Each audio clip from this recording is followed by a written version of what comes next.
riffs are too repetitive, the lyrics make no sense. All the songs are B-sides and the cover art's a mess. There's so much here to tear apart.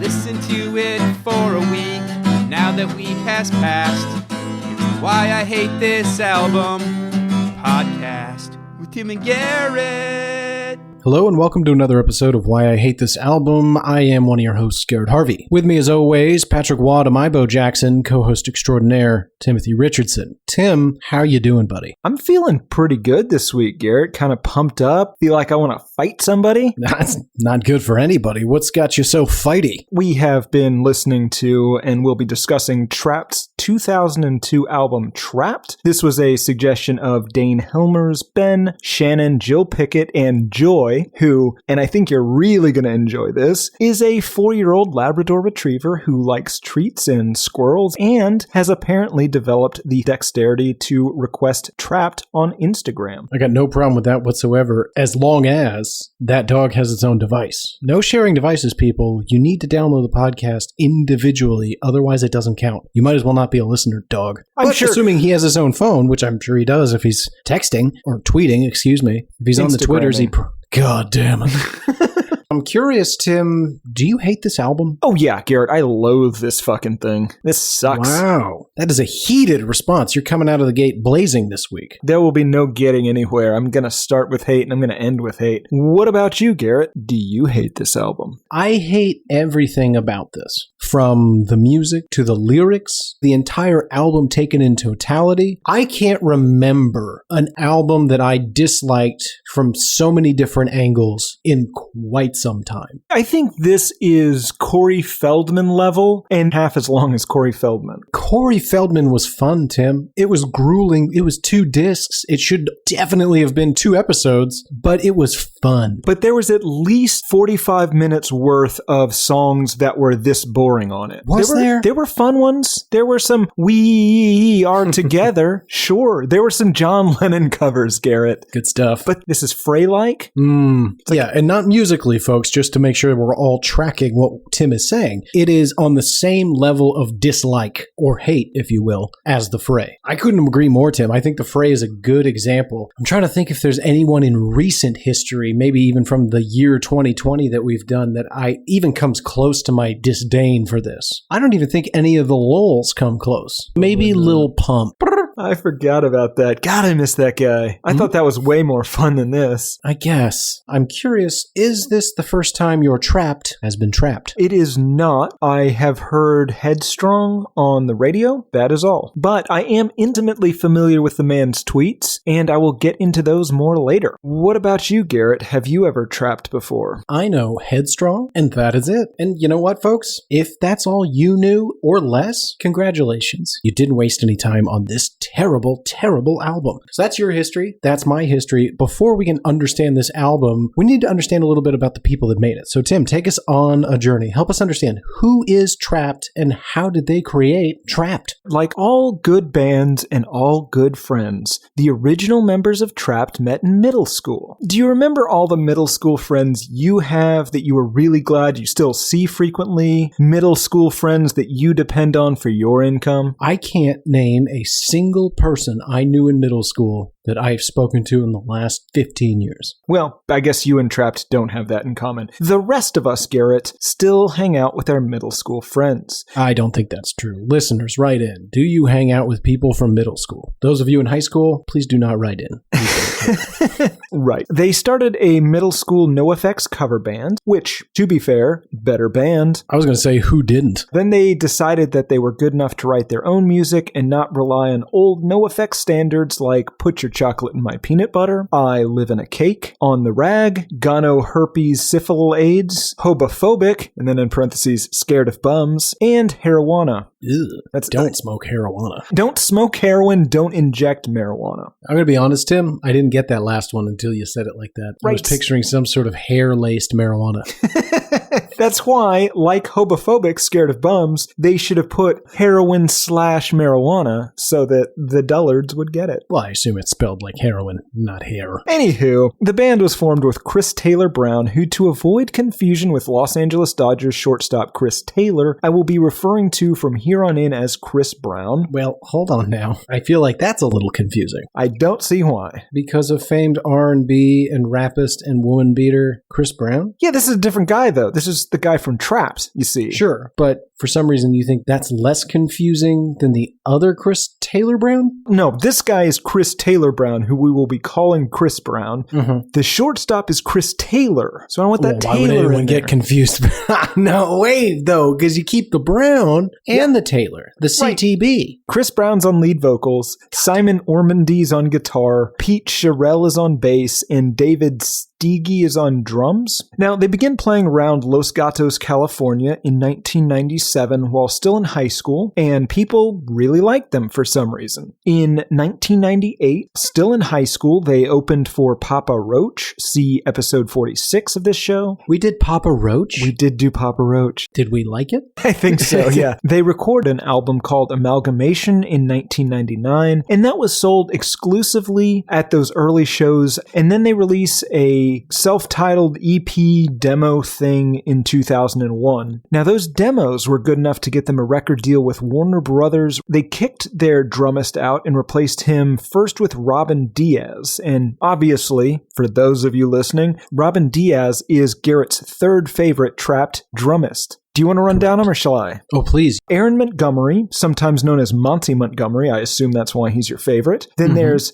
Brendan Hengley, then Robin Diaz, then David Steege, Dylan Howard, and finally Mark Smith. Did I get that right? Nailed it. Tim, can I ask you a question? Sure. Often we hear a terrific history delivered by you purely from memory after days and days of rehearsal with Gino. And you mention how after a demo tape got the attention of a major record label. I was always under the impression that these demos were incredibly difficult to get into the ears of the major record labels. But it seems to happen all the time. Yeah. But never really any clue as to how. I've been pressing our show onto vinyl records and sending them to CBS and whatnot. I assume we'll be hearing back from them. I don't think we will. Well, if anyone would like a vinyl recording of our show, hatepod.com/store. Absolutely. I forgot about that. Great call out, Tim. So they released the album of the week, Trapt, in 2002. This is either their debut album or their sophomore album, depending on whether or not you want to count Amalgamation. They only sold that album to the 28,592 people living in Los Gatos in 2000, so I'm not counting that. As far as I'm concerned, the album of the week is the debut album. They released their sophomore album, Someone in Control, in 2005. That debuts at number 14 on the Billboard 200, but never hits gold status as far as I can tell. The most recent sales numbers I can get are 263,000 records sold. What trickery is going on that you come onto the charts at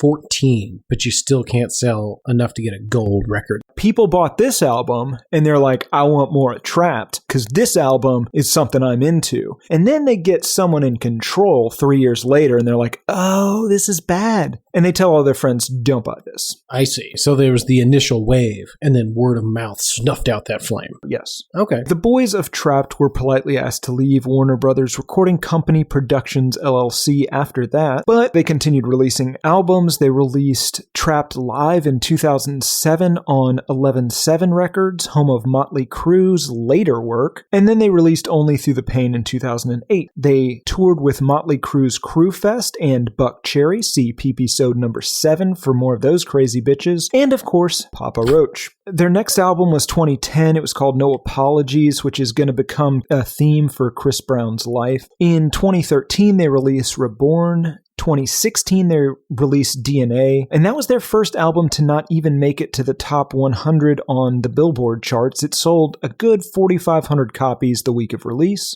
4,500? Yeah, we sell more than that, selling vinyl records on our website. It's not even Now, music. Are you pressing every episode or special episode? A record for every one, but they're usually longer than will fit on vinyl, so I randomly select about 40 minutes of every episode, and that's just what gets on there. Only 40. You could probably get a full 80. Not on a record. Can you not get... No, you're thinking of a CD. Listeners, write in. How much time can you press onto a vinyl record? Is it 80 minutes or is Garrett wrong? I'm not going to die on the 80-minute hill, but it's not 40. I think it's about 40. That can't be right, Tim. Yeah, it is. Between the two of us, we have hundreds of records. How do we not know the answer to I this? do know the answer. One of us knows the answer to this. It can't be 40. It's 40. Anyway, then they tour as part of the Make America Rock Again tour, and on June 19th, approximately 2 weeks from when we were recording this, and 2 weeks in the past from when you are listening to this, they will have released and also have already released Shadow Work. Spoiler alert,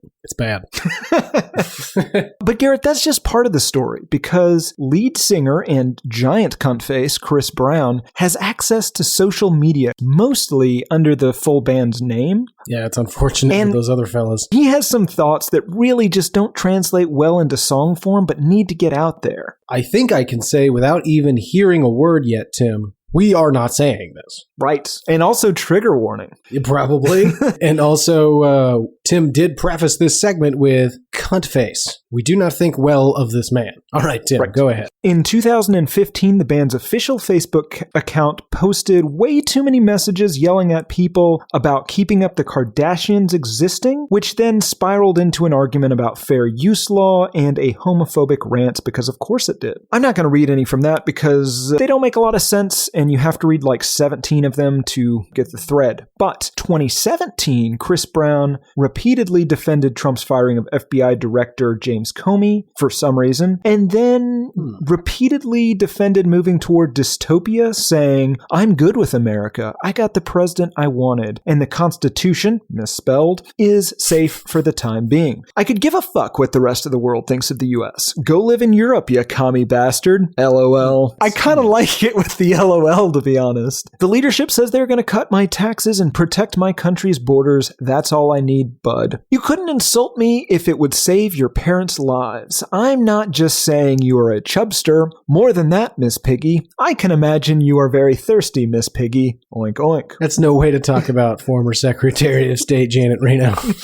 He would later go on to opine about race and Limp Bizkit, and also kind of throw in some pro-bully things. These were the things I heard. None of the stuff you've read so far was even on my radar. He said, "Thank you for helping me spread the word that hashtag white privilege does not exist, and hashtag don't be a victim of, and hashtag no one is being oppressed in 2020, hashtag Trump, hashtag MAGA, hashtag CAG." He goes on, "Oh, and Limp Bizkit was awesome. I know you got thrown into trash cans to that music in high school, so I get that the memories hurt. Nah, just waiting to dunk you in a trash can for old time's sake." This is a grown man with millions of dollars, presumably. Threatening trash can throwing, yes. "Nah, man, my audience is the people who throw nerds like you in garbage cans. You know, the all-American football player types. I know these memories are traumatic for you." Really sticking on the theme of the bully stuff? I don't... The Unite the Right rally was not all white supremacists. Plenty of First Amendment rights supporters on the right side of that event. Why would you want to pin your name anywhere near that? He threatened to sue a parody account on Twitter. Then he threatened to sue Change.org petitions, which is not something that can be sued as far as I know. You cannot sue a petition. And those Change.org petitions were filed to keep the band's music off of a Tony Hawk skateboarding game, even though there was never any indication that they would be put on said game to begin with. But then, Garrett, a couple weeks ago, he decided to weigh in on, I know this is going to be a little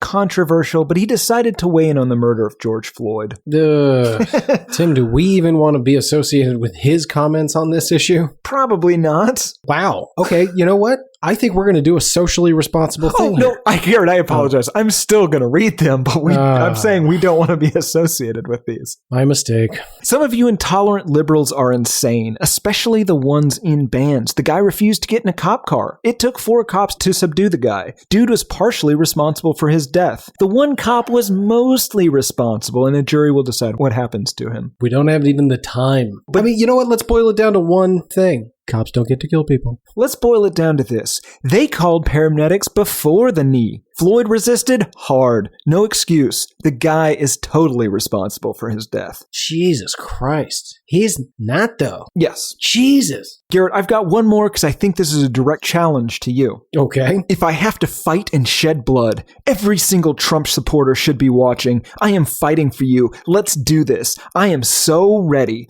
Fuck those Bernie bitch left-wing liberal bands. Fuck them. I'm here for you. So, Garrett, will you commit right now, right here and right now, to fighting Chris Brown? Okay. We could do it for charity.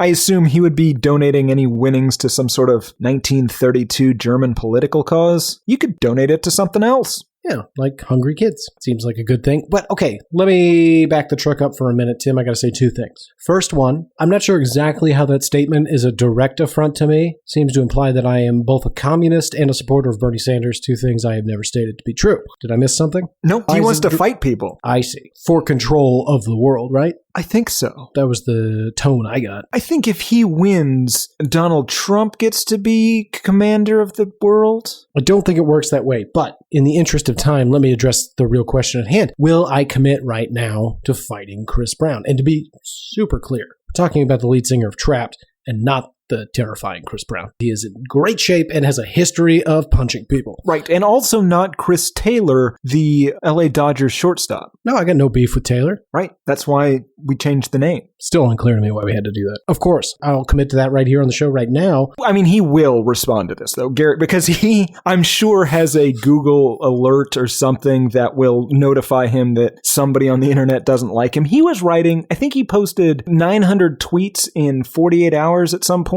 in one of these rants. Oh, that did happen. Yeah, he might be having a manic episode as we speak. That's exciting. If that's true, we wish him well. That's mental health, and, we hope he gets help. If that's not the case, if he's just a cunt. He's at least a cunt. That's true. You know what? Cunts can have mental health disorders. That's a great point, Tim. We are helping to save lives. That brings us to general thoughts. This is nu metal. This is repetitive as shit, and the only time that it does change musical styles, the only reason you notice is because it's so terrifically off-putting that it leaves you yearning for those nu metal sounds. Let me give you Chris Brown's ideas on nu metal, because I think it's really going to solidify that this is nu metal. Okay. Trapt is not and will never be nu metal or any kind of metal. Metal is for nerds who are thrown into garbage cans as kids.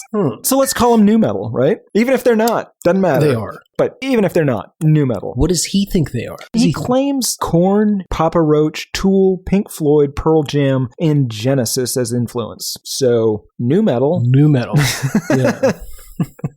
I assumed based on the tweets that it would at least be crazy, and it's not. No, sir. It's just boring. It's so middle of the road that there's really very little to work with as far as the lyrics. You'd think that this would be chock full of just nonsense that we could make fun of, and it's just boring. Yeah, it is empty. It is a good thing, Tim, that you and I dig deep, really find the meaning of the songs, the meaning behind the meaning, because on the page, you just go T to B on these lyrics. Not only are they continually about the same general themes, he literally uses the same imagery across those songs. Yes, the Trapt song is, he's lost, he's struggling, he's fighting valiantly against the world. He will probably be triumphant, but it's going to be hard, and he knows you, the listener, are struggling too. Probably not as much as him, because it is all about him, but you should use him as an example. Maybe be a little bit more like Chris Brown, and you guys can fight the power together. And by power, I of course don't mean some sort of oppressive societal force. No, he is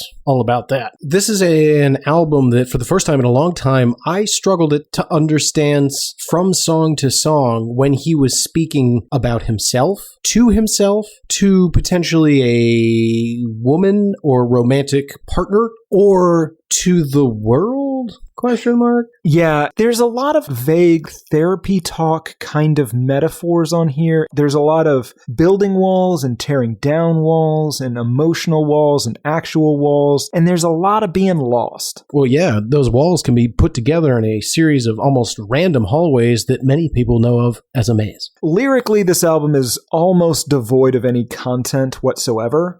I'm happy that you're here because I'm sure you're going to put some sort of I'm hoping you're going to put some sort of meaning listening to it. Honestly, this episode lives or dies based on if your story of this album is good. So if you're at home listening, judging this, find out, is Garrett's story good? The pressure is on this week. What if I don't have a story? Well, then we're fucked. Sometimes we just talk about the songs. Yeah, we can't do that this week. There are no songs. There's one song. We'll see. Maybe I've got some deep insight about this album. Oh, I'd love that. A real problem for me this week is that Chris Brown sucks to an almost immeasurable degree. Agreed. Obviously, it's not immeasurable. What would you say? 910.4 on the Garrett P. Harvey hateometer? Hateometer? Is it hateometer? It seems subjective to use my own rate. Let's use the Kershaw and Walding scale. I'd put him at like, I don't know, what do you say? 24 at least. Yeah, I think you nailed it, Tim. Let's call it an even 24. Now, this is, of course, a scale that goes from a negative 75 to a 30. Correct. It makes it a little bit hard to judge the music on its own because the music sucks, it's derivative. That's all true. But even with how bad the music is, I still think I'm unfairly biased against it based solely on how much Chris Brown sucks. Yeah, it's a real Monte Cristo of suck. And by that I mean, Tim, I don't know if you're familiar with the delicious and even decadent sandwich known as the Monte Cristo. I'm not. I'm only familiar with Monte Cristo in literature. Interesting. Can't wait to talk to you about that at another date. For our purposes, though, the Monte Cristo, Tim, is a delicious, albeit dangerous engagement of a meal. A turkey, ham, cheese, and French toast sandwich. Sometimes with eggs, mostly not. Oh, I apologize. This is the Monte Cristo I was thinking of. I've only read about it. I see. That makes more sense. And then, depending on where you are, if it's a classy place, they deep fry that whole fucking sandwich. Oh, then sprinkle it with powdered sugar. I apologize, folks. Don't want to forget that part. Now, is it considered rude to then cover this thing in maple syrup? No, absolutely not, Tim. Sometimes it is even encouraged, brought with syrup and various jams. I like a good jam. Oh, me too. A good homemade jam. You get me to do just about anything. Not you. You abuse. I abuse the jam policy. Correct. Anyway, the problem with the Monte Cristo is it's too much. It is too many meats. Too many cheeses. Then you got the French toast. Then you got the frying. Then you've got the sugar. And that's what we're talking about here. We're having a Monte Cristo of suck. The guy sucks. His lyrics suck. The music is so bad. And this album in totality is a big, deep fried sandwich of disappointment. That sure, maybe at first glance, it's appetizing. And if you woof it down real quick, you might even convince yourself you enjoyed it. But let it sit with you for 5, 10, 25 minutes. Ends the same way every time. Upset tummy, urgent trip to the restroom, life-altering diarrhea. I notice that a lot of the diarrheas you describe are in fact life-altering. Absolutely. You have a Monte Cristo diarrhea. You'd be a goddamn psycho to go out and order another Monte Cristo. If you go to Bennigan's and get the world-famous Bennigan's Monte Cristo and, you get the diarrhea, you're not going to go back and order that the next day. Now, see, I always thought this was a good idea for a commercial, specifically a Pappadeaux commercial. Now, Garrett, what do you get when you go to Pappadeaux? Pasta Mardi Gras. Of course. Anyone that goes to Pappadeaux and doesn't get the Pasta Mardi Gras is an idiot. Feel like we're doing an ad for Pappadeaux right here. No, we're doing a trial run for an ad. When I see this on television, I hope they're either going to give me money or I get to sue them for this. So, what happens every time you go to Pappadeaux and get the Pasta Mardi Gras? Life-altering diarrhea. Right. And the next time you go to Pappadeaux, what do you get? Pasta Mardi Gras, please. It's that good. That's a commercial. It's good enough that you are willing to, I was going to say risk, you're willing to ensure that you will get life-altering diarrhea, but you still go back for more. It's that good. And honestly, Tim, I've tried to isolate ingredients, try to understand what's causing this horrific toilet bowl atrocity. It's not the sausage by itself. Yeah, it's not the heavy cream. Can't be the heavy cream. The point Don't is, forget about the spice. It's got to be hot. You really want a lot of spice in that milk pasta. A lot of people don't know this. You lean over, you tell your waiter or waitress, server, excuse me, extra shrimp, extra sausage. The point though, Garrett, a commercial where somebody informs you that if you eat this, you will get life-altering diarrhea, but it's so good, you won't be able to resist. I would at least try whatever they're selling. Look, I think that the threat of diarrhea is not utilized used enough in food commercials. I could see how it might put some people off. But those are not the people that you're going after anyway. People that are afraid of diarrhea, we're never going to order the pasta Mardi Gras. We can exclude them from the customer base entirely up front. You might even go so far as to say they were never even going to go to Pappadeaux's. They might just go to a real restaurant. That's true. The point is, go eat Pappadeaux's. Get pasta Mardi Gras, but don't rock climb afterward. Oh, right. Don't rock climb afterward. Okay, I think we've definitely said enough about this band to get started. What do you say? Absolutely. Track number 1, Headstrong.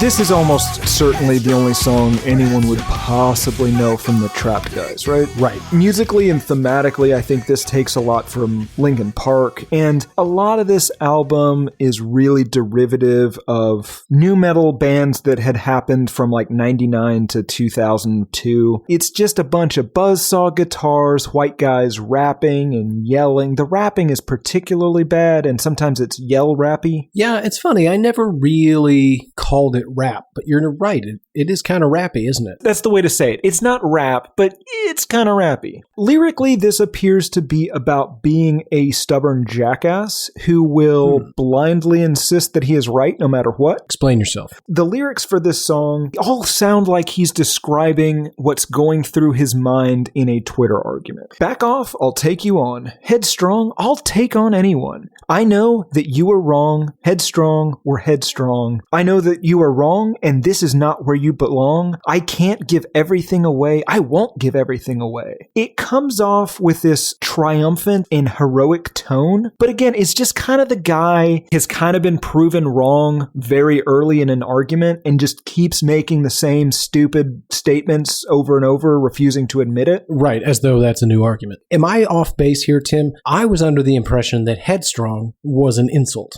I don't think so. I think it could be either positive or negative. I think I agree with you that it's usually used in like the context of a child. Like that's a really headstrong child.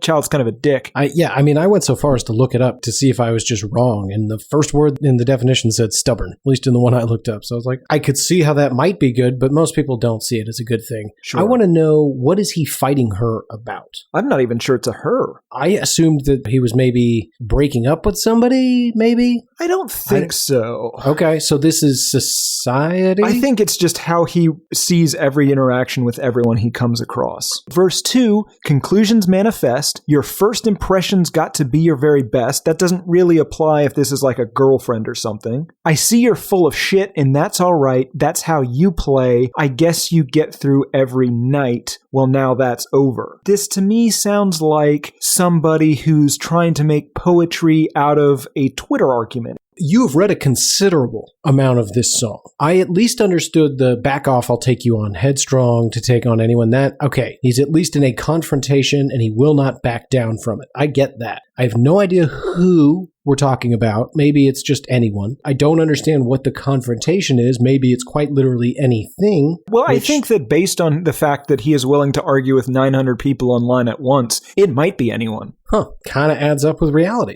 Yeah. As we've pointed out, Tim, this album's terrible. So I was listening to this album on repeat, and I said I would not stop until I understood what this album is truly about. Okay, I noticed you had like 3 to 4 seizures this week. And it was coming out of that fourth Grand Mall that I had a vision. The vision was a brown, squiggly mess at first, with a light that led me to my answer. Do you know what that answer was, Tim? This brown light. Well, no, it was a brown squiggly, and I was led to the squiggly by the light. Just tell me, I'm super uncomfortable. Tim, are you familiar with the 1980s classic E.T.? Yes. I believe that this album tells the story of a secret sequel to the hit film E.T., E.T. 2, Elliot's Ashes. Oh my God. Starts out as a fun romp, Tim. Elliot's down on his luck. He had just such an amazing childhood, having fun adventures with his alien pal, but he helped him get home, Tim, and since then it's just been on a spiral downhill. Sure, he went to college, but he didn't have a lot of friends, and then he got a job in a big fancy company that does a lot of cool tech stuff, but he's just trapped down at the bottom. He lives in a one-bedroom apartment. He has an ex-wife that he only hears from when he forgets to pay his alimony. Am I painting a picture? Well, sure. Does he tell other people about the alien? No. That's what drives him so crazy, Okay. Is that he can't tell tell anybody. Can't E.T. because no one will believe him. Sure. Okay. Can't get locked up again. Maybe he spent a couple of years in an institution and then finally got wise to the fact that you can't talk about your weird finger-glowing buddy. That's true. With a penchant for Reese's Pieces. Well, he's back, Tim. He's here to help Elliot out, help him get the girl, get the promotion, turn his life around, and maybe get a little confidence. Maybe it's an alien that teaches him how to be a little human. Oh, I love that. E.T. shares a vision of the future with Elliot, where Elliot is strong and in charge, but in so doing, he reveals too much. I read the lines. I see your fantasy. You want to make it a reality paved in gold. See inside of our heads. Elliot realizes what's happening. He is more confident. He is more powerful. He does have the girl, but it's because E.T. is not there just to help Elliot. He is there to do what he set out to do the first time he arrived, and that's take over the world. Now, the alien says to the little boy that he can see his fantasies and he's going to make it a reality. Quite the opposite, Tim, because if you recall, E.T. isn't exactly the chattiest Kathy. It takes about a half hour to get 6 words out. So he's doing a classic alien mind meld, showing him a series of images so that he can understand or convey a theme. So he is seeing E.T.'s fantasy. He wants to make it a reality with the streets paved in, well, probably a crude interpretation, gold to get Elliot to help him, but we all know it's blood. Well, yeah. So then, of course, Elliot, reacting to this world domination plan, says, back off. I'll take you on, headstrong to take on anyone. I know that you are wrong. And he thinks it's wrong. He doesn't want to go through with it. He's not going to help him with the plan. He says, and this is not where you belong. I can't give everything away. I won't give everything away. So we end the first song. We don't know if Elliot's on board. Seems like he's intrigued by the power, but can't turn over the entire human race just to be buddies with his old alien pal. To be clear, this is a song about arguing with anyone you come across. Right. In this case, E.T. No. You're giving them the Garrett version. I'm giving them the Chris Brown version. I think we're saying virtually the same thing. It does seem like that, right? Mm-hmm. So before we go on to the next track, Garrett, this was the 8th best-selling rock song of the decade. Shut your fucking mouth. What are you talking about? That's what Billboard said. That doesn't make any sense at all. I agree. Ultimate Guitar, however, ranked it as having the 4th worst guitar riff of all time. Agreed. Track number 2, Made of Glass.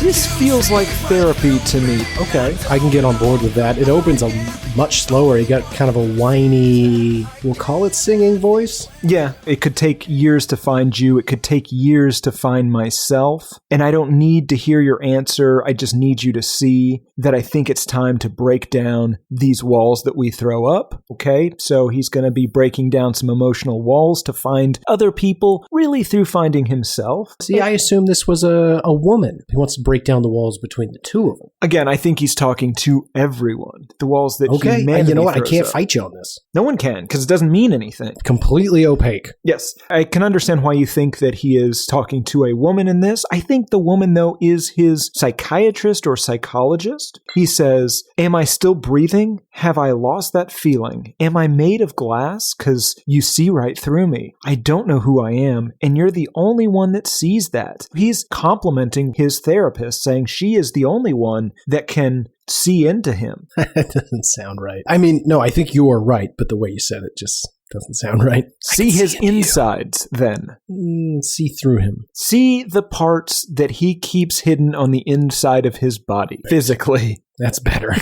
I will understand this by myself, and I don't need to hear your answer. I just need to feel like there are no boundaries at all. Kind of gets a little no-feary there at the end. Maybe he wants to just spice things up in the bedroom, Tim. Maybe he's looking to break down those sexual boundaries. Oh, aren't we all? Not all of us, no. Yeah, me either. Aren't we some? Let's see. He goes on to say, and even if everything goes wrong and we start to fall apart, I will understand where you are. I will understand this by myself. See, I assumed he was saying, we're going to go on this relationship. We're going to break down these walls. We're going to say what we mean, what we're looking for. And if it repulses one of us and they move away, we'll get it, but at least we'll know who we're losing. Okay. Too much? Maybe. Maybe not enough. Maybe it's about a race car. Who could know?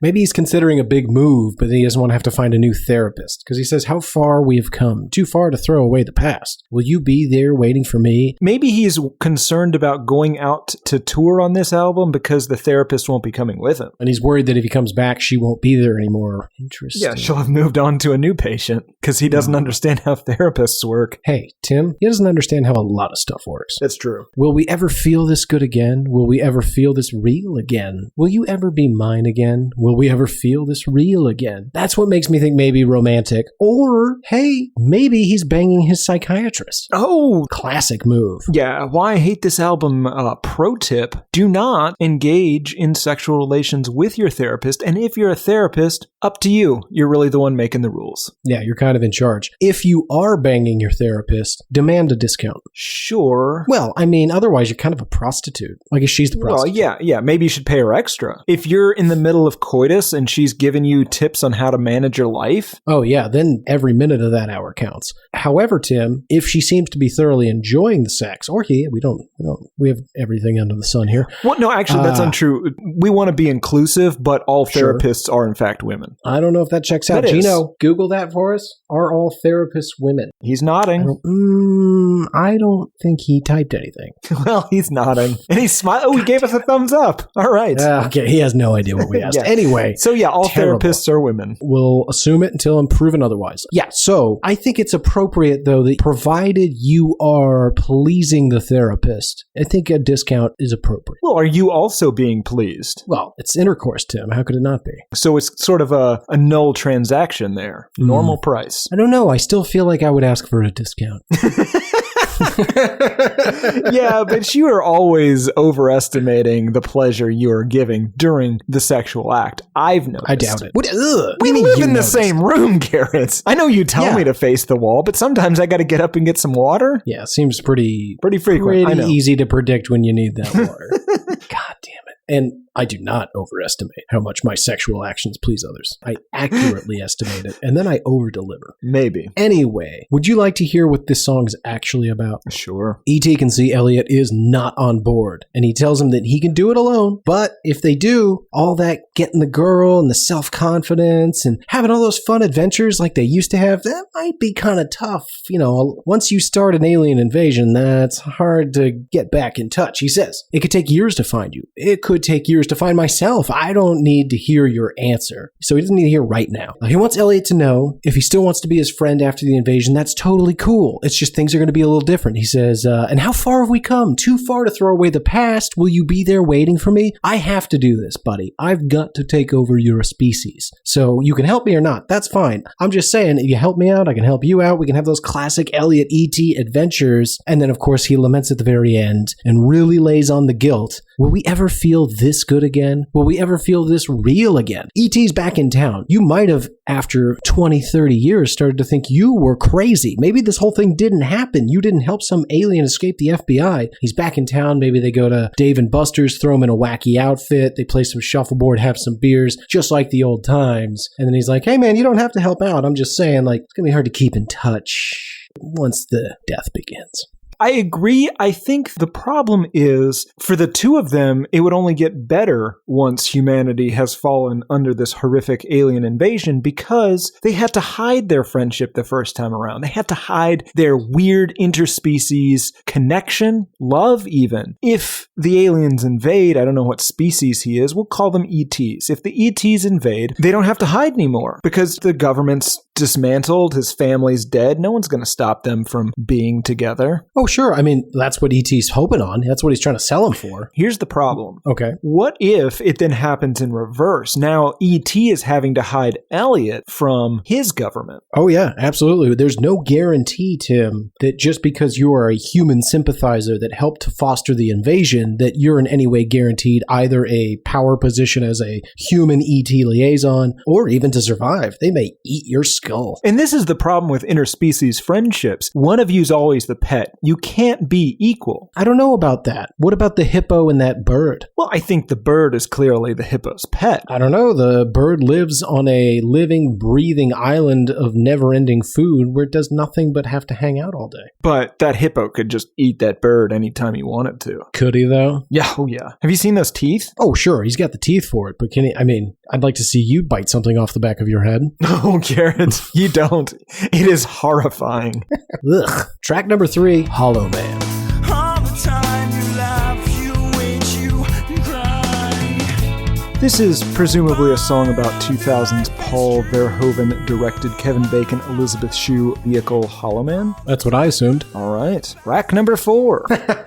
No, I think the drumming in this song is unusually good for this band. The problem is it's kind of distracting, and Monty is doing a bunch of fills, and I don't know if he's doing fills where they don't belong, or if whoever mixed this kind of put them in weird places, but it's kind of distracting. I think it's the second, because I picked up on it too, and I don't know why anyone in real time would have done that. I ask you this, Tim, let me give you some lyrics, you tell me, because I'm super confused once again. I can't remember the last time you cared about anything, the last time you allowed yourself to be seen. So pretentious your lies, unrelenting disguise, creating tears in your eyes, your mind withers and dies. Who's he talking to? Guy on the internet. The last time you allowed yourself to be seen, they're hiding behind a screen name. So pretentious your lies, unrelenting disguise. They're not given the same right-wing talking points that he's accustomed to. They are pretentiously lying. It's a weird disguise. But he imagines that he's winning, so he's creating tears in their eyes and withering their mind, possibly even killing them. You're 100% right. You could have saved me so much time this week. Okay, now let me read you these lines. Pretending to be something you are not. Somewhere in the middle, you are now caught. You've never seen who you really are. Now, I could give two shits about what he means about that, but it did lead me to question, Tim, how is Operation Sneaky Weasel going, aka the seduction of Miss Diane Warren? Poorly. She saw right through Paul. She said, I'm pretty sure you're the guy I've rejected 42 times in 42 different personalities and names. Wait, I'm sorry. Has she figured out it's you every time? Apparently, yeah. That's embarrassing. I mean, are you going to keep diving in that pool? Oh, God, yes. Garrett, I've got another 40-something personas. Do you have one picked out for the next round? Not yet. You gave me some weird advice. You told me to just be myself. I'm not doing that. That's silly. I'm telling you, Tim, sometimes the craziest suggestion is the best advice. If you decide to not go with Tim Richardson, a.k.a. Gore Neversall, might I suggest Oliver St. Germain? Oh, that's a good one. I got to save that one for later, though. That's the big finale in case things really get desperate. Yeah, that's a well-traveled man, Garrett. He is. Okay, maybe we do something a little less prestigious. Rather than a world-renowned jeweler, what if we make him a parfumist? Obviously, you can't use a different name. This might be a net new creation because we can't use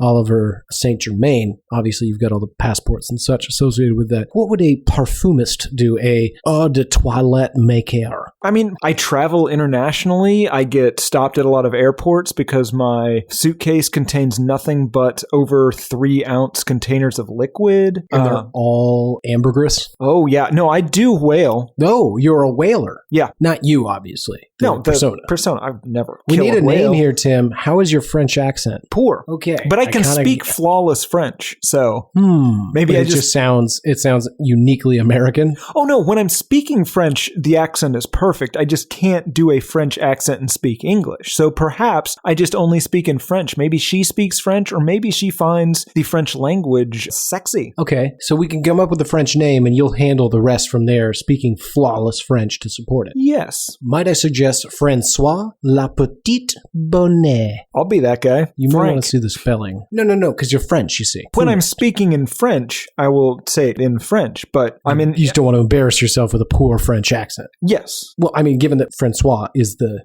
French version, you could just say François, right? Frank.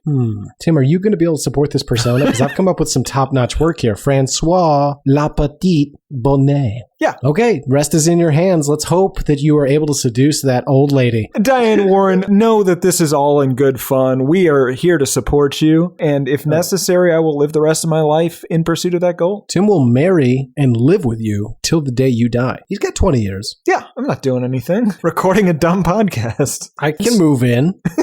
assume it's a very big house. Man, that would be weird. 2 for the price of 1. Maybe that's what I've been missing on all these dates. I should just bring you and we could be Tim and Gary. We got great patter. Please don't call me that. So this is the same song as Headstrong, essentially. Are we still on Hollow Man? Yeah, that's right. That's a shame.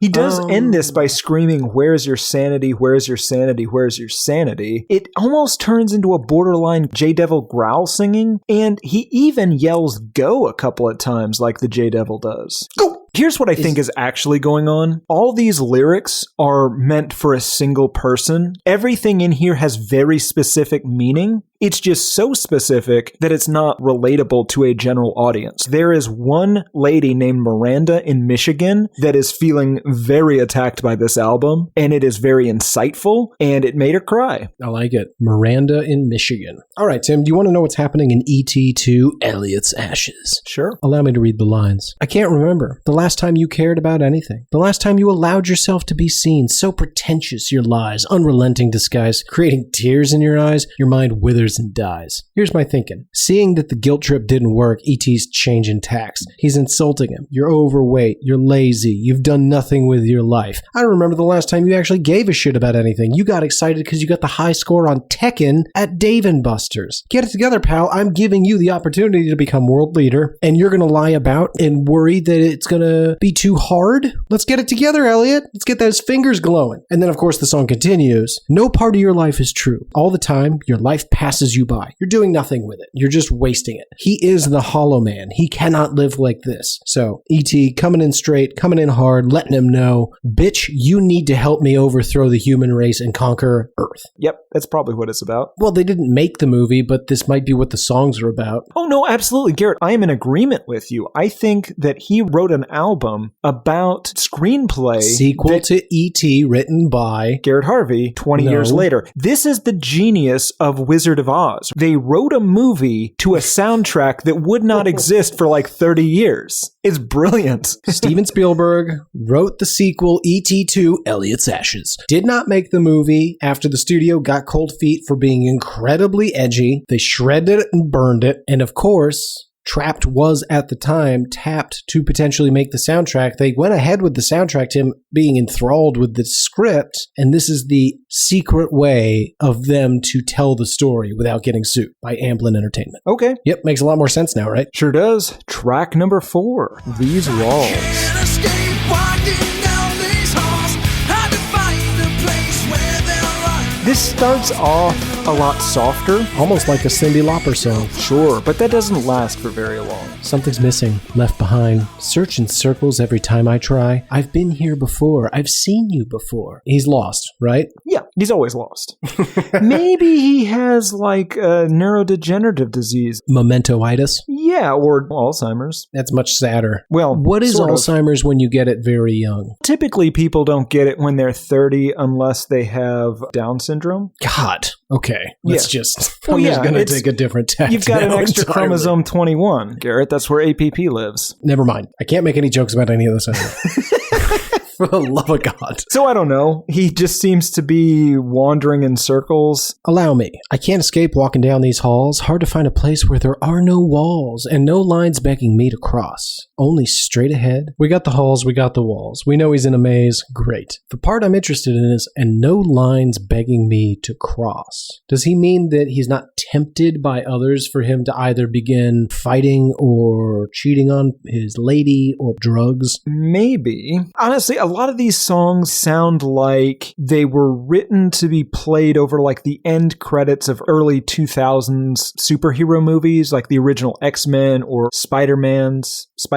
There's a lot of this talk like you gotta work up the nerve, you gotta cross that line or don't cross that line depending on whether or not the specific superhero you're talking about murders people. Right, you got to break the mold, stand out, but also blend in case you're not supposed to let people know who you are. Or, you know, this is Spider-Man standing on the ledge the first time, he's going to jump off of it and swing around, just trying to work up the courage. But again, not good enough to be in any of these movies. Absolutely. Just a shitty, maybe, Tim, this entire album, and the reason we're so confused is that it's not for something like that, but it is for, say, your sci-fi level film. Maybe not Spider-Man, but, Insect Boy. Sure, or maybe E.T.2 Elliot's Ashes was a shitty film that aired on Sci-Fi and actually exists, and we just don't know about it because no one's seen it.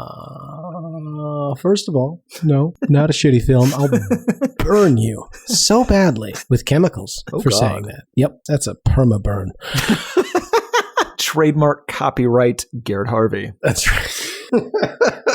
There's also the chance that this song is just about peer pressure. Like clockwork, I commit to the crime. I pretend to be everything they like. I've been here before and I've seen you before. He's just pretending to be what people around him want him to be because he's weak. This whole album might just be about making money. He says, and I trade everything for this, and I trade everything for this. Why do I read the writing on the wall? I think this might be purposely vague. Now, okay, that's unfair. It's not purposely vague. It's poorly written, but I think it's successful due to its vagary. Yes. Anyone that hears this theoretically could put meaning to this and relate it to their own life, but you can't take a whole song because the whole song isn't consistent in its subject. But there's a line here or there that could apply to most people. For me, I think it's the I've seen you before line. I see a lot of people and I'm like, I think I know you, but I don't ever say anything because I know I've got that face blindness. Also, you have that reverse face blindness where no one will recognize you. Yes, because it looks like I'm a cartoon that somebody has taken an eraser to the face of. It is the starting template for a white male suspect. Yes. Is there a mandolin playing through the latter half of this song? There is a small stringed instrument. It could be a mandolin, could be a lute, Tim. Don't rule out the lute. I never do, but it's a weird choice. You know what else is a weird choice? What's that? Writing an entire sequel to E.T.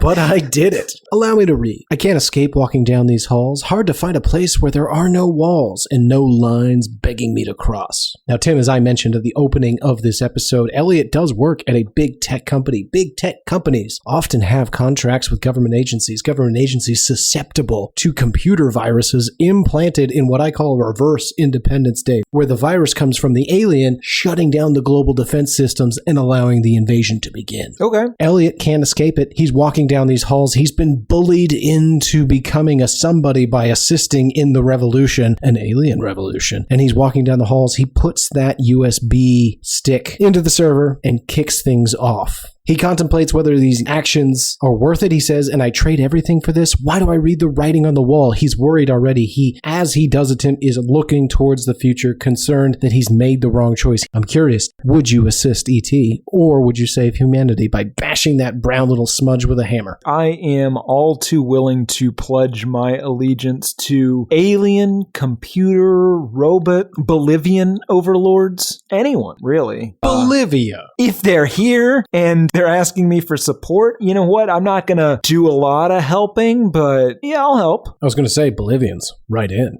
But to be fair, Tim is a world-renowned coward. Absolutely. I was in the Navy for a week. They asked him to leave. Nobody's filing paperwork. We're just going to pretend the whole thing didn't happen. The best part about this movie that you have written is that the entire thing will be available and posted to our website by the time you hear this. Garrett has written a 172-page treatment for ET2, Elliot's Ashes, that will be free for all of you to read in its entire glory. Actually, I'm in discussions right now. Okay, well... We've got a bite from sci-fi.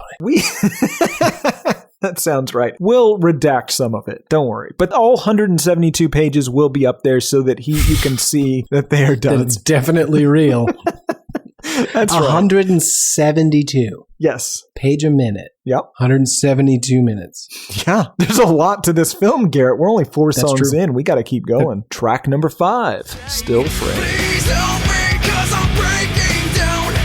This picture's frozen and That sweet new metal sound is there, Tim. And more talk about breaking down and getting lost. He sings, "Please help me because I'm breaking down. This picture's frozen. I can't get it out." I guess he's saying he's stuck in a rut. He's frozen in time, just doing the same goddamn thing over and over. Possibly. Believe me, I'm just as lost as you. Who's he singing to? The world. He's relating to every human on this planet. Garrett, we're all pretending like we know what we're doing. There's people that are pretending to be physicists and engineers. They don't have any more qualification or skill at physics or engineering than you or I. That's untrue. It is true, Garrett. Fake it till you make it, I think. Have you heard this saying? I have, and that's not what that means. They all just pretend, and then eventually somebody calls them a physicist or an engineer or a whatever. Musician. That one, kinda. Also the first two. No. Keep it inside, the image portrayed, as if I couldn't stand losing, as if I couldn't be saved. No way. A small confession. I think I'm starting to lose it. Yes. Who? What? Tim, we've discussed this. Your notes cannot be what the fuck. I think it's some sort of Dorian Gray style painting. I'm not sure, though. What's a Dorian Gray? The painting that ages, but the person doesn't? I don't think that's what this is. Perhaps, I'm pretty sure perhaps the painting has trapped him inside, and now the painting man is living his life. That's possible. Don't stare at paintings too long. Great advice, Tim. Don't stare at paintings too long or you will swap forever in the oil. Well, not necessarily, but you might. There is But you always the could. possibility. It's not with every painting, but there's no way to tell which paintings this applies to. And the paintings this doesn't work with, it is entirely possible that somebody has switched out with the painting person, and the real person now trapped inside the painting doesn't know how to operate that doorway. Absolutely, Tim. Good case in point. The Scream was originally a docile pastoral scene. Yes. That farmer escaped, and now you see a poor trapped man screaming uncontrollably on a bridge. And that guy grew up to be Woodrow Wilson. Okay, keep it inside the image portrayed. Keep that image in there. Don't let it get out. lock it 'cause in. It will trap you in there. A small reflection on when we were younger. We had it all figured out because we had everything covered. Now we're older. It's getting harder to see what this future will hold for us. What the fuck are we going to be? Paintings. Paintings. He He seems to be overly concerned with what he's going to do when he grows up. Yes, he doesn't know what he wants to be when he grows up. I guess right-wing extremist is on the possibilities list. It's on the maybes, sure. Well, it seems like now knowing what we know is in the probablys, but yeah, this whole album has a singular theme that it is largely focused entirely at like tweens and teens. I don't know. Honestly, I think that he meant for this to be deep. That's a great point, Tim. Let me just completely correct what I just said. You're right. I think this could only be appealing to tweens and teens. I think we are seeing a man bare his soul. Yes, this is like if Garrett wrote his high school poetry presently and was just like, yeah, I'm going to just put it out there and see who it attracts. And only sad, sexless high schoolers were interested. Oh, I think there's plenty of grown men on the internet that would enjoy my high school poetry. Oh, God, that's a shame. That is a thing. Oh, yeah. Those are sad men. Those might be the men we're talking about in these very songs. Or in ET2, Elliot's Ashes. Ooh, you know what I really want to throw at the end of that? ET2, Elliot's Ashes. And then like an eagle scream. Well, we'll put it in later. I doubt it. By we, I mean you. Yes. It goes on. It's just Christopher saying he's lost over and over and over again. He says, lost, lost, lost, lost, lost, lost, lost, lost. I'm just as lost as you. Right. It sounds like they meant to do an echo feature in post and then just kind of forgot. I don't think so, Tim. I think this is all just poor choices all along the way. Could be. So that brings us to what's happening in ET2, Elliot's Ashes.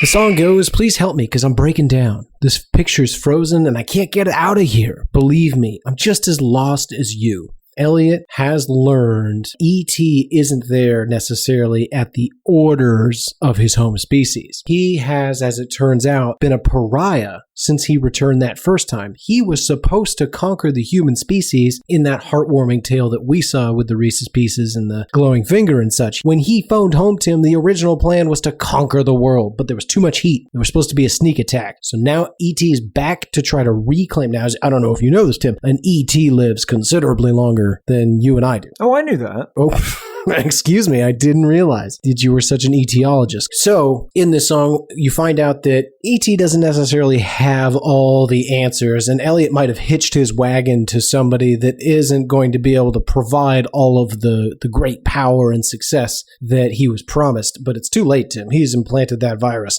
They are on the road. They are headed out to conquer the world. Elliot, realizing that E.T. doesn't really have a full plan or the support of his home species, they hit the road to Washington to greet the invading army and make sure that Elliot can keep the entire world from being destroyed by explaining that it's a peaceful surrender and that he will be the leader of the humans and work with the invading army. He's got to be there when they land, otherwise they're just going to start blowing shit up. Okay. It's getting exciting. I'm very excited. Edge of your seat. Yeah, but that's just so that I can sit in front of the microphone and don't have a baby voice, as you call it. Track number 6, Echo.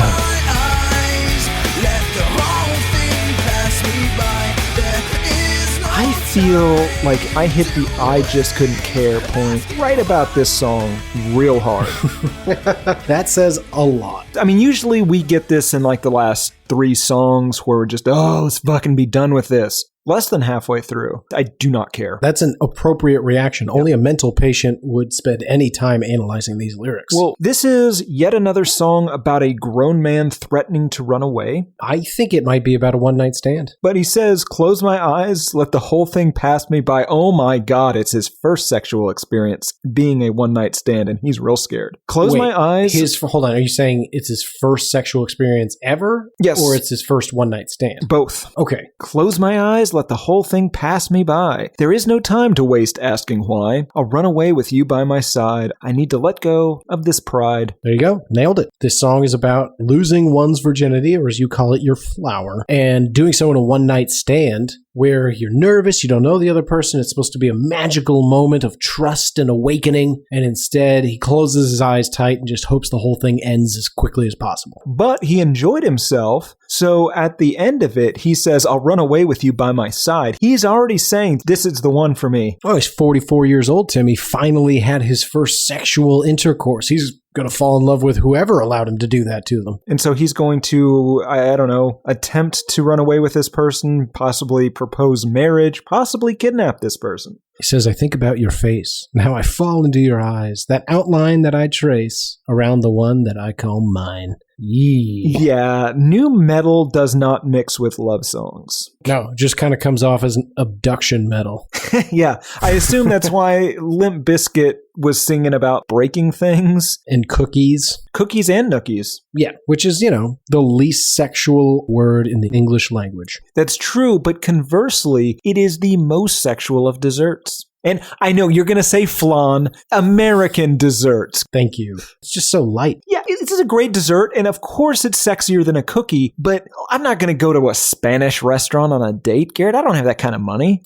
Cookies So will many do questions. in a pinch. Cookies will do in a sex pinch. Stop. The more you speak. Like, cookies, restaurants, Spanish food's expensive, erotic, crumbs. Oh, Spanish food is very erotic, Garrett. Okay. Tapas? Have you had tried the tapas? Yes. I don't care dare about you tapas. to have a tapa and not become at least a little aroused. That's fair. Okay. I find them unsatisfying, though. Both Yo, sexually absolutely. and, Yeah. physically. Yeah, you find tapas and most sexual experiences unsatisfying to you Nope, personally. that's not what I said. So, okay, the lyrics you read, I think about your face and how I fall into your eyes, the outline that I trace around the one that I call mine, a time that called for space. So he's been creepy and now she's asking for a little space. Unclear where you drew the line. So he's saying, you've drawn a line here that I have crossed somehow in my Tracing. Yeah, in my tracing of your face. Now you're asking for space, and he's saying, I don't need to solve this case, and I don't need to look behind. He doesn't actually care what he's done wrong, Garrett, and he's not going to look back. He's going to move forward into the future. He's going to trace that face, and she's going to be his, and he's going to run away from home with her. Whether she wants to or not. Of course. In the music video for this song, I don't know if you watched it, it seems to exist exclusively to let everyone know that Chris Brown fucks a lot and for real. You bet.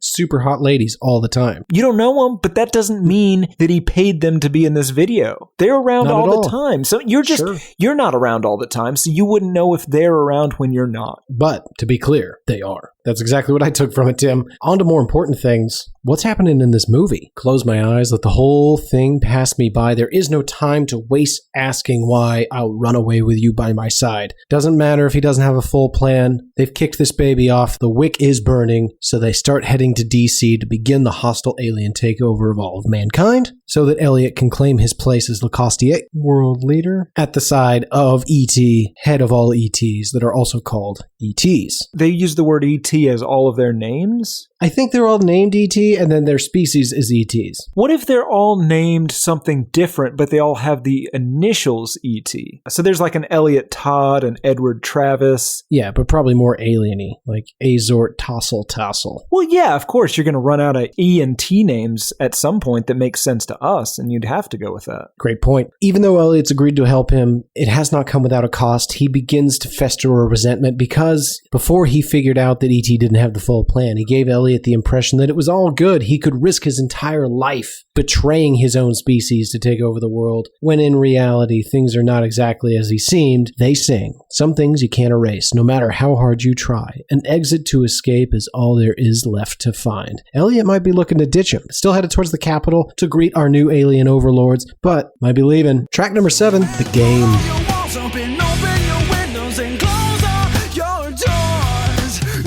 More new metal. Weirdly, this song begins with him singing his part of a conversation. He sings, "How have you been? Nice to see you again." How quickly these conversations seem to end. Given the way he's singing this, I just assume that he's not singing in this album. I think this might be how he delivers all lines of speech. Like he's in a musical? Like he's in a new metal musical, sure. He's either rapping or screaming. And so, he comes to meet like a nice girl's parents, and she assures him, listen, he's a really good guy, Mom and Dad, but he's gonna rap most of his lines to you. Sometimes he's gonna just scream in your face. If you offer him something and he shouts, "Go!" that means yes. So, or no, depending on the context. You'll probably get it. Really watch his eyes. Tim, I think you're describing the thing I dislike more than musicals, the new metal musical. Oh my God, it makes me want to redo Creed. Arms Wide Open, the Creed musical. Yeah, listeners, write that musical. Perform that musical. Record it. Send it to us. Hit songs from the musical influenced by Creed. You can't just make it a movie about Jesus, because that's what he did in his music video. No, it should be about Scott Stapp and his painful addiction to drugs. Oh dear, is he addicted to drugs? Not anymore. Tim, how do you not remember this? He lost his GD mind. I do like that you're self-censoring, Garrett. That is how we're going to get on CBS. It's not. They have made it abundantly clear that not only do they not want us, that you should leave them be. That is what cease and desist stands for in a cease and desist order. I'm going to be persistent. I'll assume that says persist. Yeah. Like the boys of Trapt, Garrett, I'm not going to let a little bit of adversity get me down. I'm going to push through, and I'm just going to keep screaming until somebody takes me seriously. The song continues, "Put up all your walls and open your windows and close all your doors to catch yourself standing in the front of the mirror, and now you need more." Somebody's closing themselves off from new friends and opportunities and now lives alone, maybe singing into a mirror. Yeah, it could also be this is his argument. He's yelling at this girlfriend or rapping at this girlfriend, depending on which part of the new metal musical he's in. Put up all your walls and open your windows and close all your doors. He should have left the windows part out. It gets real confusing when you start opening things. Yeah, well, if your point is to exhibit the people are closed off. He's not great at metaphors, Garrett. This is Chris Brown we're talking about. Not great at songwriting. You know what he's really good at, Tim? New metal. He is, yes. Trapt and Chris Brown are some of the most conclusive examples of new metal we've seen in our lifetime. There's no other way to describe it other than new metal. He sings the same shit over and over again about how he wouldn't want to be you, the lonely games that you played between your walls, you confuse every heart that you break. So I think you're right, Tim. I think maybe there's a girlfriend that he's not particularly fond of anymore and doesn't like the mind game she's played with him. Yeah, and you made fun of the idea of a new metal musical. However, an Eminem musical in which nothing is sung exactly, but it's just you doing that Eminem voice for all the lines, or maybe everyone in the cast does that voice. It's never explained as to why. It's not even about Eminem. It's a authentic rendition of the famed play Arsenic and Old Lace. However, everyone does the Eminem voice. I don't know anything about that play. I once saw Michael Richards perform it. That must not have been good. It was great. He refused to take part. He was basically just Kramer the whole time. And so there was a lot of him falling downstairs. Are you serious? Yeah. So after some very ominous shouting of just wait, just wait, just wait, the song just sort of fades out. And that brings me, Tim, to, of course, what's happening in E.T. 2, Elliot's Ashes. We take the lines, "How have you been? Nice to see you again." How quickly these conversations seem to end. And I think what we're alluding to is the fact that these two started out as two friends, uniting once again and getting something from each other that they needed. But I think that Elliot's starting to pity E.T. and admonishes him for only using people when he needs them and not actually helping because he wants to be a true friend. And even though E.T. hasn't been a very good friend, he's still going to help him out, of course, with being the liaison and transporting him to the capital to help turn over the human race for whatever means the ETs want to do with us. He goes on and says, "You try to pretend the truth is hard to bend, how easy these translations can be read. Last time Elliot and ET hung out together, it was easy to fool a little boy. Like, oh no, I'm just here for fun and Reese's Pieces. ET phone home. I'm not dangerous at all." Well, Elliot's a grown man now, Tim. He's got stock options. He knows what the fuck is up. And ET's still trying to come at him like he's a fucking moron. He's like, "Listen, dude, I can tell you're lying to my face. No more of this. Shoot straight with me. We go forward. We conquer the world. And then I become Lacostier. And then I become world leader. And you become the savior of your race." It's possible the first go round, Elliot really only saw E.T. as this harmless, almost bumbling creature because he was a child and he was kind of seeing a pet. It's possible that E.T., I believe the one that came to Earth was Ernest Travis, was there with weapons. Maybe he wasn't just a little dumpy fella. Maybe he was just a 3-foot tall, well-muscled, naked alien with weapons. That's what I'm saying. Ernest Travis, the first time around, was here to conquer the globe. They thought it would be so easy. They sent one guy. But the only reason we see him that way is because the whole movie is seen through Elliot's eyes. But really, that's quality filmmaking. Yeah. Steven Spielberg or possibly David Lynch, whoever did that movie, did a great job. Track number 8, When All Is Said and Done. The only one who sees the hourglass and right, 'cause too much time. This seems to be another song about somebody being bad at relating to people. You have a chance to really shine now. Well, patience never was one of your true virtues. This sounds like it was written for you. Stop trying to control everything and fuck what they say. What do you have to prove? That part, Yes. I mean, you don't seem to need to prove anything to anybody, almost to a fault. I'm proofless. Yeah, I guess I'm on the run and time is catching up behind me, and I'm scared to be the only one who sees the hourglass empty because too much time went by. He's maybe dithering about his opportunity to really seize the moment and become a very small footnote in early 2000s mediocre nu metal. Yeah. Footnote in early 2000s nu metal. Footnote also in late 2010s internet subculture. He's a double threat. I would say early 2020s. It spans decades. Yep. From 2000 to 2020, this man has been offending people in new and exciting ways, and we assume will be for years to come. That brings us to the more interesting side of things, Tim. What's happening in Elliot 2? Elliot's Ashes. Getting more elaborate every time. Might need to add a guitar solo. You know who doesn't have guitar solos? Trapt. That's right, they don't. Huh. Maybe this was what Metallica was trying to sound like on that Saint Anger. I would say close to mission accomplished. Okay, back to the more important part, Elliot 2, Elliot's Ashes. Whatever. The song goes, "You had your chance to really shine now. Well, patience never was one of your true virtues. Stop trying to control everything and fuck what they say." So Elliot's concerned now, Tim. He's committed full pot to this thing, and he's never once stopped to consider if he'd even be capable of being the leader of all humanity and liaison to the new ET overlords. He says, "How will this be when it's all said and done? Will I know where I'm from? Remember me?" He's afraid he'll get lost in the power, Tim. It could turn into, I don't know, he could end up with just a big big harem of women and become the very thing that he hates today. And then he goes on rambling a bit more about where will I be? I guess I'm on the run and time is catching up to me. He knows that it's too late now. There's no turning back. Got to greet the new alien overlords. He's got to make a good impression, and he's got to hope that he is able to take the reins as the new leader of the human race. That adds up. I think that's all in this song. Track number 9, Enigma.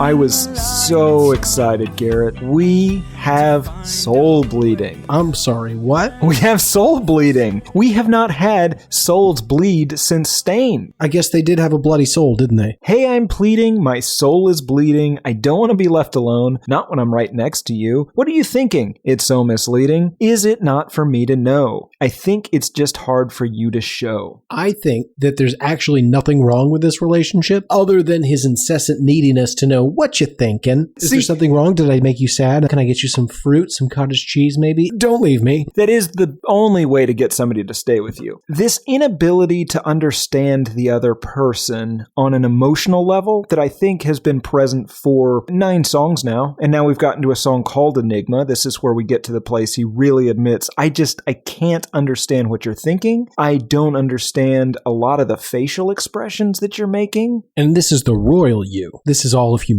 He might be talking about maybe some sort of autism spectrum disorder. There's a chance that all of this confusion, all of the feeling a little bit lost in his interactions with people, it could all come down to autism spectrum. Sure, he could be somewhere on the spectrum, and that's, we are not ever here to make fun of somebody who's on the spectrum. We thought this guy was just bad at writing songs. Could just be that we're not good at understanding them. It could also be that he is on the spectrum and, as a completely separate issue, is bad at writing songs. Well, that's a good point, Tim. We can't rule out the idea that the two live in isolation. There's no reason that his autism makes him bad at writing songs. He may just not have any talent at it. He could just be a giant prick. That's true, which again would be unrelated to autism spectrum disorders. Fun fact though, Garrett, are you aware there are autism spectrum activists who believe that it is essentially the next step in human evolution and that the rest of us are the ones that need to move in their direction? They prefer the term neurodiverse. They are neurodiverse. You know what you are? What? Neurotypical. That seems dismissive. I would say does that I am neuroatypical. You are atypical in a neurologic sense, in that most people do not have MS, and you do have MS and Pick's disease. Jesus Christ. No, I do not have MS or Pick's. That is not a funny joke. It's not a funny joke, Garrett. It's not a joke at all. I'm concerned because you have Pick's disease and also a little MS. Find the treatment. We're working on it. Oh, God damn it. You made me think of the boys in the lab again. Tim, I don't know what you're talking about. That's true. We never had boys in the lab. No, of course we did. They are gone, and for whatever reason they have been replaced with a weird, funky, moldering smell. We have 2 guest bedrooms filled to the brim with the boys in the lab. And of course, when we say the boys in the lab, we are not trying to be gender exclusionary. It's a colloquialism. All are welcome. But the boys in the lab, we've got them firmly positioned in the bedrooms, the guest bedrooms, as we remain in the main living area, working night and day as they would in the world headquarters, while separately and for a completely un-boys in the lab related reason, we are having the entire world headquarters steam cleaned because it's got a very curious, specific, and completely unknown sourced smell. Right. 43 people did not lose their souls in that building.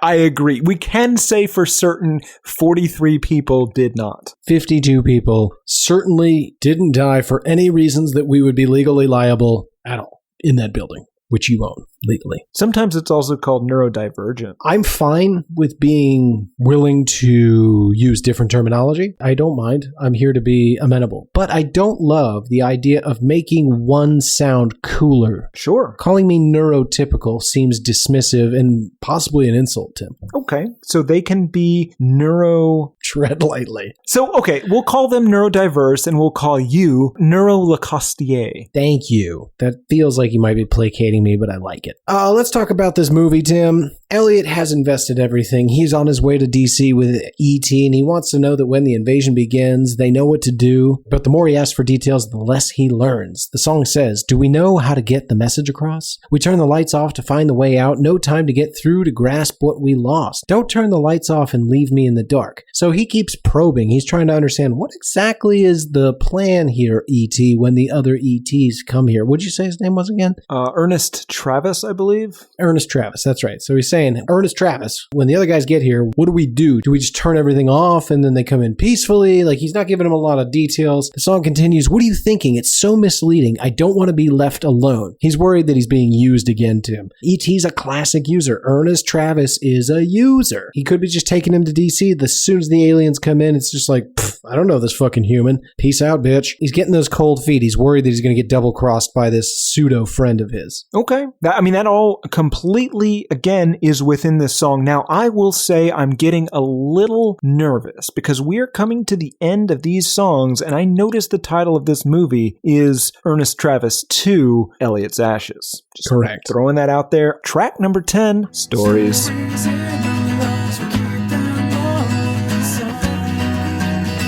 Well, this fucking thing opens like a Deep Blue Something song. It is a wild musical change. Maybe even a little gustery. Yeah. This one seems to be about a breakup and still wanting to be with that person, believing that deep down she or he or the alien, they, must want to be with you too because the protagonist here isn't an asshole. Just misunderstood. That's an excellent summary, Tim. I am curious when he sings, look at me, still in your mind, our memories so intertwined. Well, you broke through, you found your way, and so did I. No need to stay in the same old picture, tried and true. We've been through that. Let's look for something new. They want some sort of challenges, maybe some sort of bungee jumping or climbing Kilimanjaro. Not necessarily. I think that in his own Seussian rhythm, which I can't remember if that was in the song or if that's just what you did there in your reading of it, but I think he's saying that they're both still in each other's heads. They have broken up, but they're still kind of in there, and they're probably going to bang at least one more time. Okay, yeah, and he's reminding her of all those great times they had when they were younger, lying on the beach. There's maybe a campfire. There was maybe a fire in a Swiss chalet. I don't think that happened. No, Trapt is a dirtbag. It was the beach at a lake, too.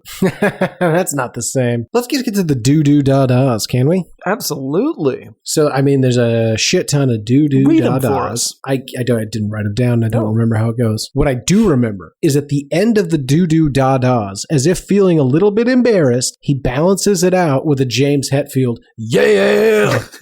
You got to remind everyone that you're still a tough guy. That brings us, Tim, to the second to last chapter in ET2, Elliot's Ashes. Elliot realizes they have both been outcasts and underdogs too long, and he's finally steeled himself. He's ready to conquer all of mankind. If that's truly the way that he becomes recognized, somebody to be noticed, no longer invisible to the world, he's ready to do it, Tim. He says, too much of the same stories in our lives. I think it's time for change, don't you? He isn't going to be the punching bag anymore. He's ready. Our memories so intertwined. Well, we broke through. You found your way, and so did I. No need to stay in the same old picture. It's time for something new. Both of them have made their decisions together, Tim. There's no turning back. They're going to take down the entire world. The song goes, I remember the way you made me feel when I was with you. I remember that smile that always brought me back to you. That look in your eyes, I never thought that this could be untrue. The last embers of Elliot's innocence has died. E.T. notices a change. Something's different. What used to be a boyish charm has been replaced with a 1,000-yard stare. Elliot's cold. He's focused only on the plan and what happens after the invasion begins. How will he rise to power, and what will he be able to do? So he's got on that cocaine and gunpowder mixture. Exactly. Oh. Bolivian marching powder. See? All comes back to Bolivia. Track number 11, New Beginning.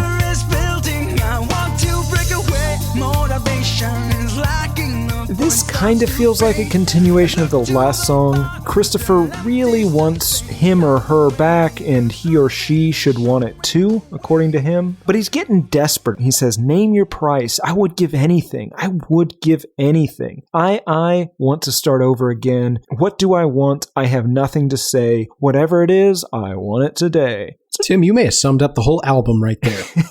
What do I want? I have nothing to say. Whatever it is, I want it today. That is Chris Brown in a nutshell. Just Fair a enough. flaming bag of air that means nothing and doesn't even know what he wants, but he knows he wants it immediately, and fuck anybody who says he can't have it. At some point in this song, in the background, there's a bunch of like nanu, nanu, nanus. Did you notice Sure, this? there's some nanus. Every time I thought of Mork and Mindy, How could you not? It's the only time that anybody's ever uttered those syllables together. except for this, which Well, is sure. a reference to Mork and Mindy because he wants you thinking of aliens, because this is secretly about Ernest Travis to Elliot's Ashes. It's not the full title.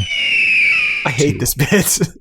It's gotten so much better, though, Tim. And that brings us to the final chapter, the conclusion. How does it all end, Tim? Any predictions? 5 minutes of ambient noise that could have been cut entirely. Oh, right. You're talking about the album. I was talking about ET2, Elliot's Ashes. I assume there's some sort of vaporization of a previously adorable child. You'd think. Let's find out what happens. The pressure is building. I want to break away. Motivation is lacking. The point starts to fade. Elliot doesn't want to share the glory, Tim. He wants to be the only one there when the invasion begins. When the attackers arrive to see who signaled the beacon, who put the virus in the world systems, Elliot will raise his hand. Do I see just one small chance to be myself, to try to make it last? Every step that I make, he knows this is his last chance, Tim. If he doesn't seize this one and only opportunity, he can't share the limelight. He can't risk that ET betray him again. And the moment they get there, he says, "This is just my human slave." You can't take that risk. The song continues. Name your price. I would give anything. I would give anything. I want to start over again. Now, you might be wondering, what's he begging for? He's not begging. The begging is from E.T. They've pulled over. They're in Maryland. E.T.'s not feeling so good. Ever since they had breakfast back at that motel, his stomach's a little off. He says, "Name your price, because I don't feel so right." Am I the only one? Elliot poisoned E.T. I always knew that boy was going to grow up to poison something. We all did. I can see it in his eyes. Yep. Do you remember when we watched Saved by the Bell and I told you that one day Screech was going to stab a guy and you said that can't possibly be the case? True story. You 100% said that, and then he 100% did it. I know when people are going to poison or stab, I just don't know who or when, but I know it's in their future. Seems like a limiting ability. Oh, absolutely. Now, the first time we ever did this, ascribed a story to an album. I think it was that Simple Plan, All Balls, No Shaft. Yep. That one was all based on the lyrics. This album is very special because there is 5 minutes of ambient noise that end the entire album. And Tim, it couldn't be more obvious. You hear Elliot dragging Ernest Travis's lifeless corpse out of the car into the woods, tying a bunch of rocks to it and dumping it in a river. You hear that babbling brook. Okay. Then you hear him get back in the car. It's all ambient noise. And you hear, Tim, the final moments of the film. The actual alien invasion can be heard on this album. There are several phasers and ray guns going off in the last 2 minutes of this song. There are some bleeps and blorps. Let me ask you this. Who's playing Elliot? I assume Michael Shannon, but I don't know, E.T. pretty close to your Green Goblin is. voice. Ooh, let's just make it the best possible person ever. Let's make it... James Franco. No. The part of Elliot could be played by a very leathery Willem Dafoe. But he's still playing him as like a mid-30s. Oh, yeah, absolutely. And they're not going to... It's all going to be practical effects, no CG. Caked on makeup. I don't know, Ernest Travis. Maybe I shouldn't enable the entire enslavement of the human race. Yeah. No one's going to believe that he has childlike wonder. Oh, they will. That smile Have you and those seen giant terrifying... Antichrist? I have. You know I have. Don't watch Antichrist. Yeah, don't don't. Google Shave Bears. Do petition Hollywood to get ET2 Elliot's Ashes made. Yeah, now do you understand the ashes part? No. It's the death of his innocence. Tim, how did this do? This hit number 42 in the Billboard 200. It has sold between 1.5 and 2 million copies in the US. This is Trapt's only platinum album. So people seem to have wanted this album, but then listened to the full album and not just Headstrong and wanted nothing else from the Trapt guys. What did people think of it? 279 reviews on Amazon. This has 4.5 out of 5 stars on average, 73% 5 star, 7% 1 star. I don't think that reflects the current thinking on Monsieur's Trapt. Doubt it. And you see there, that was technically in French, so that amazing French accent was appropriate. Flawless. Chris Potoff said, "This band is just frickin' amazing. If you like melodic rock mixed with emotion, then this is the CD to buy. The musicianship is stellar, the song arrangements are unique, and I guarantee you won't even touch the skip button, which is the mark of an excellent CD. Compared to the harsh growls of heavy/new metal, these guys are a breath of fresh air. Their sound is appealing to the ear, which is rare these days. As an owner of over 200 CDs, this one already ranks in my top 10 of all time. Of course, Queensryche Operation Mindcrime holds the top spot. Go ahead and buy this CD. 5 out of 5 stars. This guy's making a compelling argument to disable the review system on Amazon. Garrett, he has over 200 CDs. This guy knows what he's talking about. When he says this is good, he's comparing that to over 200 CDs. AVP, I assume that stands for Alien vs. Predator, said, "It's nice to get some strong energy and still be able to understand the lyrics." Untrue. Trapt? Strong energy. Understand his lyrics? Maybe she just meant like vocally, aurally. Okay, understands which particular words he is saying. Yeah, if you're comparing him to his contemporaries in the new metal genre, because of course Trapt is new metal. A lot of those are pretty, growly. Trapt is one of my all-time favorite band, and this CD is the perfect example. I'm not one to like just anything. I don't have the patience to get into a song, but these are pretty catchy and just pure awesome. 5 out of 5 stars. Doesn't have the patience to get into a song. What does that mean? I don't know. Fair enough. I don't know. One more. Kenneth J. Burak said, "What's up with all the negative reviews? I think Trapt is a talented band that actually puts forth an effort in their music, unlike White Stripes. Anyway, I find the song Headstrong to be misleading song because it makes it sound like a whole album is going to be hard, but it's not." And then he goes on, "I think that review was specifically for you." I think that you should have given me a trigger warning. I apologize. Retroactive trigger warning and or spoilers. Not how it works. That guy's the worst. Kenneth J. Burak, you're on notice. Who's this for, Tim? Teens in 2003, maybe? No one older than high school, ever, under any circumstances. Well put. Final thoughts. Anything we haven't said about this pile of garbage? Not really. I mean, to sum up, this was bad, but it wasn't fun bad. It wasn't fun to listen to. There's not much in it to pull apart. They seem to be trying to play it really safe and very vague, which makes our job harder. It makes it seem like the album isn't as bad as it actually is because there's less specifics to bitch about. This whole thing sucks pretty much equally. There's not a good song on this album. Some people will like Headstrong, but that's only because instead of listening to 50 minutes of Trapt, you're listening to 3.5 minutes of Trapt. Okay, I don't want to talk about this anymore. I have not enjoyed any part of this. Tim, do you hate this album? Yes, I do. Garrett, do you hate this album? Yes. Fuck this thing. I really didn't enjoy this, Tim. Thank God I wrote Elliot's Ashes. Okay. As always, folks, please rate, review, subscribe if you can. Makes all the difference in the world. Most importantly, if you know somebody who might enjoy the show, let them know. Have them give it a listen. That's all we ask. You can go to hatepod.com and click on contact us in the upper left-hand corner and write to us. We want to hear from you. Give us suggestions, thoughts, ideas, stories, musical submissions, cartoons. We love it all, and we will feature it here on the show unless you tell us not to. It does ask for an email address. That's just so we can reply. We do nothing with it. You can also just email us directly at hatepodmail@gmail.com. If you are on hatepod.com, you can get a copy of every episode we've ever done in almost any format you could possibly want. You can also reach out to us by going to album hatepod on Twitter, hatepod on Instagram, facebook.com/hatepod. There's Discord servers and Reddit pages. And what am I leaving out, Tim? I think we're on 4chan now. Not 8chan yet. Nope, don't do that. There is, of course, the secret video feed that not only hosts every episode that we do on the show, but is a live camera feed into our living room and whatever it is we are doing at that moment. And just the other day, we had a very vigorous game of The Floor is Hot Lava. And just as importantly, on our website, hatepod.com/store, we are now selling random 40-minute segments of every episode on vinyl because vinyl only holds 40 minutes. For Why I Hate This Album, I have been one of your hosts, Garrett Harvey. I have been Frank. Francois La Petite Bonnet.